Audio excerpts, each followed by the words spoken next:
આજરોજ તારીખ 29 એપ્રિલ 2025 મંગળવારે હનુમંત હોસ્પિટલ મહુવા તથા તાલુકા આરોગ્ય વિભાગના ઉપક્રમે મહુવા તથા જેસરના તમામ આશા બહેનો માટે એક ખાસ આરોગ્યલક્ષી સેમિનારનું આયોજન કરવામાં આવ્યું હતું। આ સેમિનારમાં 350 જેટલા આશા બહેનોએ ભાગ લીધો હતો।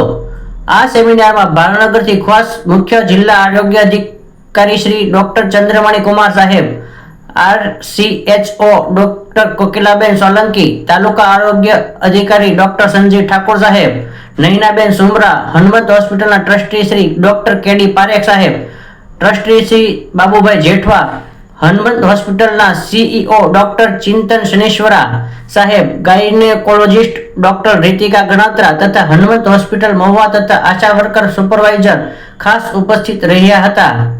આ કાર્યક્રમમાં હનુમંત હોસ્પિટલની સેવાઓ વિશે માહિતી આપવામાં આવેલ, જેમાં રાહત દરે સરકારીશ્રીની આયુષ્માન ભારત યોજના વિશે માહિતગાર કરવામાં આવ્યા હતા અને આ ઉપરાંત ઉપસ્થિત આરોગ્ય અધિકારીશ્રીઓ દ્વારા સગર્ભા બહેનોને જોખમી પ્રસૂતિ તથા સ્ત્રી રોગને લગતી તમામ આરોગ્યલક્ષી માહિતી પૂરી પાડવામાં આવેલ હતી। આ કાર્યક્રમને સફળ બનાવવા માટે હનુમંત હોસ્પિટલ ટીમ દ્વારા ભારે જહેમત ઉઠાવવામાં આવેલ હતી।